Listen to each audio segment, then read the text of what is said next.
చూడండి work project రేపు work start చేయబోతున్నాం. చెప్పండి. ప్రాజెక్ట్ స్టార్ట్ చేస్తాం.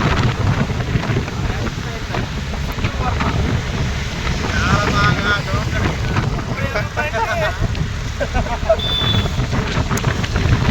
Number 1 cooking master. రేపు నుంచి ఒక పక్క ఫ్లోర్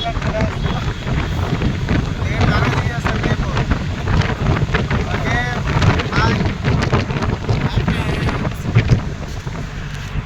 చూడండి వెనక 2 ఆటోలు ఒక కార్ వస్తుంది. ఆ వెనకలు చలిస్తుంది. చలి బాగా పెడుతుంది. కాసేపు అయితే వేస్తే లోపలికి వెళ్ళిపోతుంది. బాయ్.